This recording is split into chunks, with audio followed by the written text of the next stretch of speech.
നിങ്ങളുടെ ശരീരഭാഗത്ത് പ്രത്യേകിച്ച് കാൽമുട്ട്, കൈമുട്ട്, സ്കാൾപ്പ് ഭാഗങ്ങളിൽ ചൊറിച്ചിൽ അനുഭവപ്പെടാറുണ്ടോ? അതല്ലെങ്കിൽ നിറമാറ്റമോ, അതല്ലെങ്കിൽ ചൊറിഞ്ഞു പൊട്ടലോ, ശൽക്കങ്ങൾ രൂപപ്പെടലോ, അതുമല്ലെങ്കിൽ ഒരു നാണയത്തിൻ്റെ ആകൃതിയിൽ ഒരു കോയിൻ ഷേപ്പിൽ നിങ്ങൾക്ക് തിണർപ്പുകൾ ഉണ്ടാവുന്നുണ്ടോ? ഞാൻ ഈ പറയുന്ന ലക്ഷണമെല്ലാം തന്നെ സോറിയാസിസുമായി ബന്ധപ്പെട്ടതാണ്. നമ്മൾ ഇന്ന് സംസാരിക്കാൻ പോകുന്ന ടോപ്പിക്കാണ് സോറിയാസിസ്. ഞാൻ doctor Umar Mukhtar, Bhoomi natural care wellness Unani department chief കൺസൾട്ടൻ്റാണ്.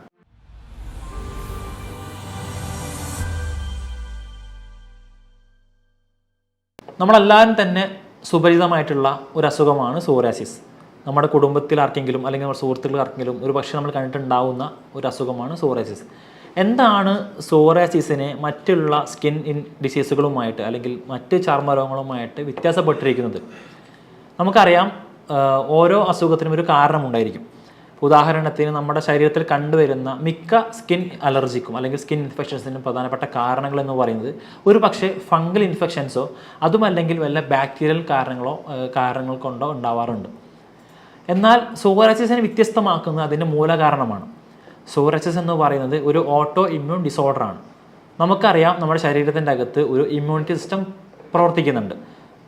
നമ്മുടെ ശരീരത്തിൻ്റെ പുറത്ത് നിന്ന് എന്തെങ്കിലും വസ്തുക്കൾ അകത്തേക്ക് കടന്നു കഴിഞ്ഞാൽ അതിനെ പ്രതിരോധിക്കാനായിട്ടുള്ള നമ്മുടെ രോഗപ്രതിരോധ ശേഷി സംവിധാനത്തിനെയാണ് നമ്മൾ ഇമ്മ്യൂണിറ്റി സിസ്റ്റം എന്ന് പറയാറുള്ളത്. ഇത് നമ്മുടെ തന്നെ ശരീരത്തിനെതിരെ അല്ലെങ്കിൽ നമ്മുടെ തന്നെ കോശങ്ങൾക്കെതിരെ പ്രവർത്തിക്കുമ്പോൾ ഉണ്ടാകുന്ന ഒരു അസുഖമാണ് സോറിയാസിസ്. പ്രധാനമായിട്ട് നേരത്തെ പറഞ്ഞ പോലെ കാൽമുട്ട്, കൈമുട്ട്, സ്കാൾപ്പ് റീജിയൻസ്, നമ്മുടെ നെഞ്ചുഭാഗം, വയറുഭാഗം തുടങ്ങിയിട്ടുള്ള ഭാഗങ്ങളിൽ ഒരു നിറം മാറ്റമോ അതല്ലെങ്കിൽ തിണർപ്പുകൾ, പ്രത്യേകിച്ച് ഒരു കോയിൻ ഷേപ്പിൽ, വട്ടച്ചൊറി പോലെ ഒരു കോയിൻ ഷേപ്പിൽ ഒരു നാണയത്തിൻ്റെ ആകൃതിയിൽ രൂപപ്പെടുന്ന ഒരു അവസ്ഥയാണ് സോറിയാസിസ്. മറ്റൊരു പ്രധാനപ്പെട്ട ലക്ഷണം എന്ന് പറയുന്നത് സ്കെയിൽ ഫോർമേഷനാണ്. ശൽക്കങ്ങൾ രൂപപ്പെടുക എന്ന് മലയാളത്തിൽ പറയും. അഥവാ നമ്മുടെ സ്കിന്നിൻ്റെ അപ്പർ ലെയറായിട്ടുള്ള എപ്പിഡെർമിസ് അത് നശിച്ച് അല്ലെങ്കിൽ ഒരുപാട് ഗ്രോത്ത് ഉണ്ടായി അത് ഡെഡായി അവിടെ കെട്ടിക്കിടക്കുന്ന ഒരു അവസ്ഥയാണ് സ്കെയിലിംഗ് എന്ന് പറയുന്നത്. അത് പ്രത്യേകിച്ച് സ്കാൾപ്പ് ഭാഗത്താണ് കാണാറ്. അഥവാ നമ്മുടെ മുടി തുടങ്ങിയിട്ടുള്ള ഈ ഭാഗത്ത് ഇവിടെ നമുക്ക് കാണാൻ പറ്റും ശൽക്കങ്ങൾ കട്ടിയായിട്ട് അടിഞ്ഞു കൂടിയിട്ടുണ്ടായിരിക്കും. ഇത് പ്രധാനമായിട്ടും സോറിയാസിസിൻ്റെ ഒരു ലക്ഷണമാണ്. ഇതുപോലെ തന്നെ സോറിയാസിസുമായിട്ട് ബന്ധപ്പെടുത്താവുന്ന മറ്റ് ലക്ഷണങ്ങളാണ് അസഹനീയമായിട്ടുള്ള ചൊറിച്ചിൽ. അത് പ്രായഭേദമന്യേ ആർക്കും വരാവുന്ന അസുഖം കൂടിയാണ് സോറിയാസിസ്. ചൊറിയും അസഹനീയമായിട്ടുള്ള ചൊറിച്ചിലുണ്ടാവും. ചൊറിഞ്ഞ സ്ഥലങ്ങളിൽ നിന്ന് പിൻ പോയിൻ്റായിട്ട് രക്തം വരാറുണ്ട്. രക്തം പൊടിയുക എന്ന് മലയാളത്തിൽ പറയും. അതുമല്ലെങ്കിൽ അവിടെ തിണർപ്പുകൾ രൂപപ്പെടും. തുടങ്ങിയിട്ടുള്ളവയാണ് പ്രധാനമായിട്ടുള്ള ലക്ഷണങ്ങൾ. സോറിയാസിസ് ചില ആളുകൾക്ക് ചില ആഴ്ചകൾ മാത്രമേ നിലനിൽക്കാറുള്ളൂ. എന്നാൽ ചില പേഷ്യൻസിന് അല്ലെങ്കിൽ ഭൂരിഭാഗം പേഷ്യൻസിനും അത് മാസങ്ങൾ തൊട്ട് വർഷങ്ങൾ വരെ നീണ്ടു നിൽക്കാറുണ്ട്. കാലങ്ങൾ ചെല്ലുന്തോറും ഇതിൻ്റെ തീവ്രത കൂടാറും ഇത് പരക്കാറുമുണ്ട്. സോറിയാസിസ് എങ്ങനെ കാണുന്നു, എവിടെ കാണുന്നു എന്നതിനെ അടിസ്ഥാനമാക്കിയിട്ട് അതിനെ പലതരത്തിലായിട്ട് ക്ലാസിഫൈ ചെയ്തിട്ടുണ്ട് അല്ലെങ്കിൽ വേർതിരിച്ചിട്ടുണ്ട്. അതിൽ പ്രധാനപ്പെട്ട ഏറ്റവും കൂടുതൽ കണ്ടുവരുന്ന ഒരു ടൈപ്പ് ഓഫ് സോറിയാസിസ് ആണ് പ്ലേഗ് സോറിയാസിസ്. ഞാൻ നേരത്തെ പറഞ്ഞ പോലെ സോറിയാസിസിൻ്റെ പ്രധാനപ്പെട്ട ലക്ഷണത്തിൽ നമ്മൾ കണ്ടുവരുന്ന ഒന്നാണ് പ്ലേഗ് ഫോർമേഷൻ അഥവാ ശൽക്കങ്ങളുടെ രൂപീകരണം. അപ്പോൾ ശരീരത്തിൽ എവിടെയെങ്കിലും ഈ സോറിയാസിസ് ഉണ്ടായിക്കഴിഞ്ഞാൽ ഇത് പ്രധാനമായിട്ടും ബാധിക്കുന്നത് സ്കാൾപ്പ് റീജിയനെയാണ്. നമ്മുടെ തലമുടിയുള്ള ഭാഗങ്ങളെയാണ് ഇത് ബാധിക്കാറുള്ളത്. അപ്പോൾ ഈ ഭാഗങ്ങളിൽ കോശങ്ങൾ അടിഞ്ഞുകൂടി അല്ലെങ്കിൽ കോശങ്ങൾ നശിച്ച് ഒരു കട്ടിയായിട്ട് അവിടെ ഒരു പ്ലേറ്റ് പോലെ രൂപപ്പെടും. ഈ ശൽക്കങ്ങൾ നമുക്ക് അടർത്തിയെടുക്കാൻ കഴിയും. അടർത്തിയെടുത്തു കഴിഞ്ഞാൽ തന്നെ അവിടെ നമുക്ക് രക്തം പൊടിയുന്ന ഒരു അവസ്ഥ കാണാൻ കഴിയും. അപ്പോൾ ഇത്തരത്തിലുള്ള ശൽക്കങ്ങൾ രൂപപ്പെടുന്ന സോറിയാസിസിനെയാണ് നമ്മൾ പ്ലേഗ് സോറിയാസിസ് എന്ന് പറയാറുള്ളത്. ഇതെല്ലാവർക്കും ഇതേപോലെ തന്നെ വന്നോളം നിർബന്ധവുമില്ല. ചില ആളുകൾക്ക് കണ്ടുവരുന്ന സോറിയാസിസ് എന്ന് പറയുന്നത് ഗുട്ടേറ്റ് സോറിയാസിസ് ആണ്. ഗുട്ടേറ്റ് എന്ന് പറഞ്ഞു കഴിഞ്ഞാൽ ഡ്രോപ്പ് എന്നാണ് അർത്ഥം, അഥവാ തുള്ളി പോലെ ശരീരത്തിൻ്റെ അവിടെയും ഇവിടെയൊക്കെ ആയിട്ട് സോറിയാസിസ് കാണുന്ന അവസ്ഥയാണ് നമ്മളിതിന് ഗുട്ടേറ്റ് സോറിയാസിസ് എന്ന് പറയാറുള്ളത്. ഇത് കൂടുതലും കുട്ടികളിലും യങ് അഡൾട്ടിൽ അഥവാ ഒരു കൗമാരത്തിൻ്റെ പ്രായം കഴിഞ്ഞിട്ടുള്ള യുവാക്കളിലുമാണ് ഈ പറയുന്ന സോറിയാസിസ് കാണാറുള്ളത്. നേരത്തെ പറഞ്ഞിട്ടുള്ള പ്ലേഗ് സോറിയാസിസ് എന്ന് പറയുന്ന ഒരു ഓട്ടോ ഇമ്മ്യൂൺ ഡിസോർഡർ ആണെങ്കിൽ ഈ ഗുട്ടേറ്റ് സോറിയാസിസിൻ്റെ പ്രധാനപ്പെട്ട കാരണം ബാക്ടീരിയൽ ഇൻഫെക്ഷൻ കൊണ്ട് സംഭവിക്കുന്നതാണ്. എന്നാൽ ഇതൊന്നുമല്ലാതെ ചില ആളുകൾക്ക് ദേഹത്ത് യാതൊരു തരത്തിലുള്ള പ്രശ്നവും കാണിക്കാറില്ല. എന്നാൽ അവർക്ക് സോറിയാസിസ് ബാധിക്കുന്നതാവട്ടെ നഖങ്ങളിലായിരിക്കും, അവരുടെ കാലിൻ്റെയും കൈയിൻ്റെയും നഖങ്ങളിലായിരിക്കും ഇത് ബാധിക്കുന്നത്. ഇത്തരത്തിലുള്ള സോറിയാസിസിനെ പറയുന്ന പേരാണ് നെയിൽ സോറിയാസിസ്. നമ്മുടെ നഖത്തിനെ ബാധിക്കുന്ന, നെയിലിനെ ബാധിക്കുന്ന സോറിയാസിസ് എന്നാണ് അർത്ഥം. അപ്പോൾ നെയിൽ സോറിയാസിസ് എന്ന് പറയുന്ന വിഭാഗമുണ്ട്, ഗുട്ടേറ്റ് സോറിയാസിസും ഉണ്ട്, അതുപോലെ തന്നെ പ്ലേഗ് സോറിയാസിസും ഉണ്ട്.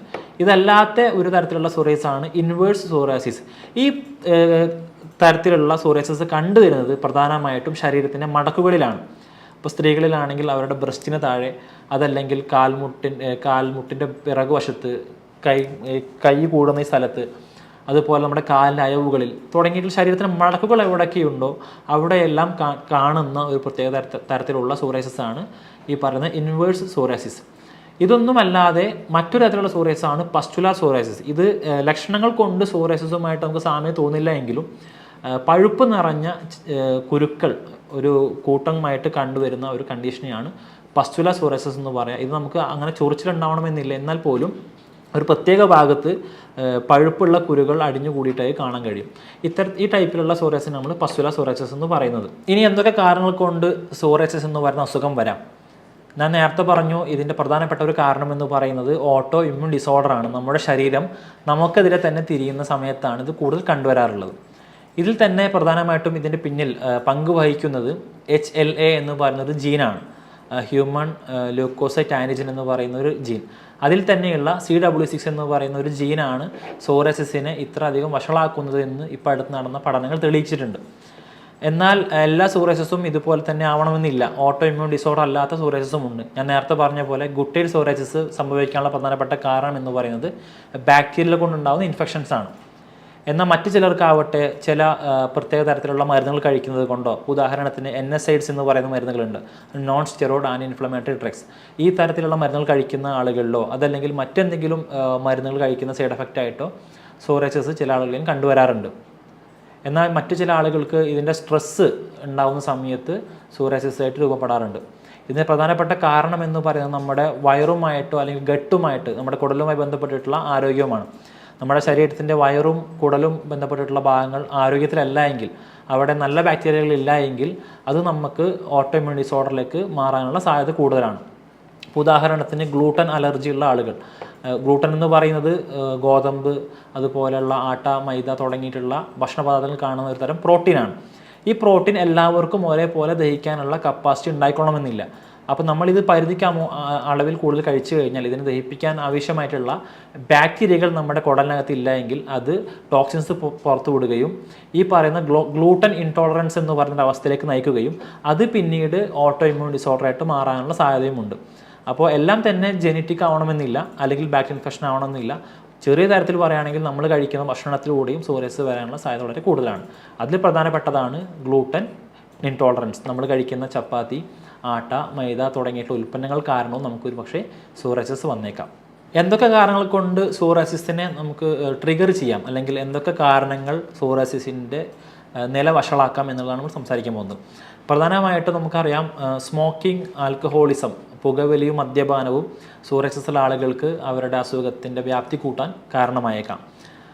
അതല്ല എങ്കിൽ അവർ കഴിക്കുന്ന, ഞാൻ നേരത്തെ പറഞ്ഞ പോലുള്ള ശരീരത്തിൽ ഉഷ്ണം കൂട്ടുന്ന ഭക്ഷണ പദാർത്ഥങ്ങൾ, ഉദാഹരണത്തിന് അമിതമായിട്ടുള്ള സ്പൈസി ഫുഡുകൾ, എരിവുള്ള ഭക്ഷണ പദാർത്ഥങ്ങളോ ഓയിലി ഫുഡുകളോ കഴിച്ചു കഴിഞ്ഞാൽ ശരീരത്തിന് ഉഷ്ണം കൂടുന്നത് വഴി ചില ആളുകൾക്ക് സോറിയാസിസിൻ്റെ തീവ്രത കൂടാം. എന്നാൽ ചില ആളുകൾക്കാവട്ടെ അവർക്ക് ഡിസംബർ സമയം, അതായത് നമ്മുടെ മഞ്ഞുകാലത്തോട് അടുക്കുന്ന സമയത്ത് ഇതിൻ്റെ ഒരു ഇൻറ്റൻസിറ്റി കൂടാറുണ്ട്. നല്ല തീവ്രമായിട്ടുള്ള രീതിയിൽ ശൽക്കങ്ങൾ കൂടുകയും അസഹനീയമായിട്ടുള്ള ചൊറിഞ്ഞു പൊട്ടലുകളും കാണാറുണ്ട്. അപ്പോൾ അവർ അത്തരം കാലാവസ്ഥയിൽ നിന്ന് പ്രതിവിധി നേടുകയാണ് വേണ്ടത്. അതുമായി ബന്ധപ്പെട്ടുള്ള ഭക്ഷണ പദാർത്ഥങ്ങൾ മാറ്റം വരുത്തുകയോ, സ്മോക്കിംഗ്, അതുപോലെയുള്ള മദ്യപാനം പോലത്തെ ദുശ്ശീലങ്ങളുണ്ടെങ്കിൽ അതിനെ ഒഴിവാക്കുകയോ, അതല്ലെങ്കിൽ ശരീരത്തിന് തണുപ്പിക്കുന്ന രീതിയിലുള്ള ഭക്ഷണങ്ങൾ കഴിക്കുകയോ ചെയ്തുകൊണ്ട് ഇത് നമുക്ക് അവോയ്ഡ് ചെയ്യാനോ അല്ലെങ്കിൽ അതിൻ്റെ ഒരു വ്യാപ്തിനെ കുറക്കാനോ സാധിക്കും. സോറിയാസിസിൻ്റെ കോംപ്ലിക്കേഷനായിട്ട് വരുന്ന അസുഖമാണ് സോറിയാറ്റിക് ആർത്രൈറ്റിസ്, അഥവാ സോറിയാസിസുമായി ബന്ധപ്പെട്ടിട്ടുണ്ടാകുന്ന ഒരു കോംപ്ലിക്കേഷൻ. ശരീരത്തിൻ്റെ സന്ധികളിൽ ആർത്രൈറ്റിസ്, സന്ധിവാദം പോലത്തെ അല്ലെങ്കിൽ ആമവാദം പോലത്തെ ഒരു അവസ്ഥ സംഭവിക്കാറുണ്ട്. അതായത് നമ്മുടെ സന്ധികളിൽ നീര് വന്നടിയുകയോ അല്ലെങ്കിൽ സന്ധികൾ മടക്കാൻ പറ്റാത്ത അവസ്ഥയോ അസഹനീയമായിട്ടുള്ള വേദനയോ കാണാറുണ്ട് ഇത്തരം രോഗികളിൽ. ഇതിൻ്റെ ഒരു കോംപ്ലിക്കേഷനായിട്ട് പറയുന്ന ഒരു അവസ്ഥയാണ്. യുനാനി വൈദ്യശാസ്ത്രത്തിൽ സോറിയാസിസ് എന്ന് പറയുന്നത് രക്തം ദൂഷിക്കുന്നത് കൊണ്ടോ അല്ലെങ്കിൽ കറുത്ത പിത്തം എന്ന് പറയുന്ന സൗധ അധികരിക്കുന്നത് കൊണ്ടോ ആണ് സംഭവിക്കുന്നതെന്നാണ് പറയപ്പെടുന്നത്. അതുകൊണ്ട് തന്നെ സൗധ അധികരിക്കുന്നത് വഴിയുള്ള സോറിയാസിസ് അഥവാ കറുത്ത പിത്തം അധികരിക്കുന്ന വഴിയുള്ള സോറിയാസിസ് എന്ന് പറയുന്ന കണ്ടീഷൻ നമുക്ക് മരുന്നുകൾ കൊണ്ട്, സൗധ കുറയ്ക്കാനുള്ള മരുന്നുകൾ കൊടുത്തുകൊണ്ടും, രക്തം ദൂഷിച്ചത് വഴി ഉണ്ടാകുന്ന സോറിയാസിസ് ബ്ലഡ് പ്യൂരിഫയറുകളായിട്ടുള്ള മരുന്നുകൾ അഥവാ രക്തം ശുദ്ധീകരിക്കാനുള്ള മരുന്നുകൾ കൊടുത്തുകൊണ്ടും നമുക്ക് ഭേദമാക്കാൻ പറ്റുന്നതാണ്. ഞാൻ നേരത്തെ പറഞ്ഞ പോലെ തന്നെ ഈ പറയുന്ന സോറിയാസിസിൻ്റെ എല്ലാ ലക്ഷണങ്ങളും എല്ലാ ബുദ്ധിമുട്ടുകളും നമുക്ക് മരുന്നുകൾ കൊടുത്തുകൊണ്ടും ഭക്ഷണത്തിൽ ക്രമീകരണം വരുത്തിക്കൊണ്ടും പരിപൂർണമായിട്ടും മാറ്റിയെടുക്കാൻ കഴിയുന്നൊരു വസ്തുവും കൂടിയാണ്. സോറിയാറ്റിക് ആർത്രൈറ്റിസിൻ്റെ കണ്ടീഷനിലായാലും ഇതിൻ്റെ എല്ലാ ലക്ഷണങ്ങളും, ഇപ്പോൾ നീരുകെട്ടാവട്ടെ, വേദനയാവട്ടെ, അല്ലെങ്കിൽ സോറിയാസിസുമായി ബന്ധപ്പെട്ടുള്ള ലക്ഷണങ്ങൾ തന്നെ ആവട്ടെ, എല്ലാം തന്നെ നമുക്ക് കംപ്ലീറ്റ് ആയിട്ട് മാറ്റിയെടുക്കാൻ കഴിയുന്ന ഒരു അസുഖമാണ് സോറിയാസിസ്. നമുക്ക് വീട്ടിൽ നിന്ന് തന്നെ ചെയ്യാൻ പറ്റുന്ന ഒരു ഹോം റെമഡി എന്ന് പറയുന്നത്, സോറിയാസിസുമായി ബന്ധപ്പെട്ടിട്ട് വിഷമതകൾ അനുഭവിക്കുന്ന ആളുകൾക്ക് ദന്തപാല എന്ന് പറയുന്ന ചെടിയുടെ എണ്ണ, തുല്യമായ അളവിൽ വെളിച്ചെണ്ണ, ഉദാഹരണത്തിന് 1 കിലോ ദന്തപാല ചെടിയുടെ ഇലയാണ് എടുക്കുന്നതെങ്കിൽ 1 ലിറ്റർ വെളിച്ചെണ്ണ, ഇത് രണ്ടും പാടെ ചേർത്ത് വെയിലത്ത് വെക്കുക. തുടർച്ചയായി 5 ദിവസം വെച്ച് കഴിഞ്ഞാൽ ഈ ഓയിലിൻ്റെ നിറം എന്ന് പറഞ്ഞൊരു റോസ് കളറിലേക്ക് മാറും. ഈ എണ്ണ വളരെയധികം സോറിയാസിസിന് ഫലപ്രദമായിട്ടൊരു എണ്ണയാണ്. ഇത് നമുക്ക് ഏതൊക്കെ ഭാഗത്ത് സോറിയാസിസിൻ്റെ പ്രശ്നങ്ങളുണ്ടോ അവിടെ എല്ലാം അപ്ലൈ ചെയ്യാം. ഇത് ഏത് പ്രായക്കാർക്കും അപ്ലൈ ചെയ്യാൻ പറ്റുന്നൊരു എണ്ണയാണ്. അപ്പോൾ ഞാൻ നേരത്തെ പറഞ്ഞ പോലെ ഇതുമായി ബന്ധപ്പെട്ടിട്ടുള്ള എല്ലാ ബുദ്ധിമുട്ടുകളും നമുക്ക് മരുന്നുകളിലൂടെ മാറ്റിയെടുക്കാൻ പറ്റും, പരിപൂർണമായിട്ട് മാറ്റിയെടുക്കാൻ പറ്റും. യുനാനി സിദ്ധാന്തത്തിൽ ഉപയോഗിക്കുന്ന, വൈദ്യശാസ്ത്രത്തിൽ ഉപയോഗിക്കുന്ന ചില വിശിഷ്ടമായ കൂട്ടുമരുന്നുകളുണ്ട്. നമ്മുടെ എക്സസീവായിട്ട് ഞാൻ നേരത്തെ പറഞ്ഞ പോലെ കറുത്ത പിത്തം കൂടുന്ന വഴി ഉണ്ടാകുന്ന സോറിയാസിസിനെ കുറയ്ക്കാനായാൽ പോലും, ബ്ലഡിൻ്റെ ഡിസോർഡർ കൊണ്ട് സംഭവിക്കുന്ന സോറിയാസിസ് ആയാൽ പോലും പരിപൂർണമായിട്ട് മാറ്റാൻ കഴിയുന്ന മരുന്നുകളുണ്ട്. അപ്പോൾ ഈ അസുഖം പിടിപെട്ടവർ അതിൻ്റെ ഒരു കോംപ്ലിക്കേഷൻസിലേക്ക് പോവാതെ എത്രയും പെട്ടെന്ന് ക്വാളിഫൈ ആയിട്ടുള്ള ഡോക്ടർമാരുടെ അടുത്ത് പോയി വിദഗ്ധമായിട്ടുള്ള ഉപദേശങ്ങൾ തേടണമെന്നും ഈ അസുഖത്തിനെ ഭക്ഷണത്തിലൂടെയും മരുന്നുകളിലൂടെയും പരിപൂർണമായിട്ട് മാറ്റിയെടുക്കാൻ പറ്റുമെന്നുള്ള ധാരണയും രോഗികൾക്ക് വേണ്ടതുണ്ട്. ഇതുമായി ബന്ധപ്പെട്ടുള്ള എന്തെങ്കിലും സംശയങ്ങൾ നിങ്ങൾക്ക് ഉണ്ടെങ്കിൽ താഴെ കാണുന്ന നമ്പറിൽ ചോദിക്കാം. മറ്റൊരു ടോപ്പിക്കുമായിട്ട് നമുക്ക് വീണ്ടും കാണാം. Thank you.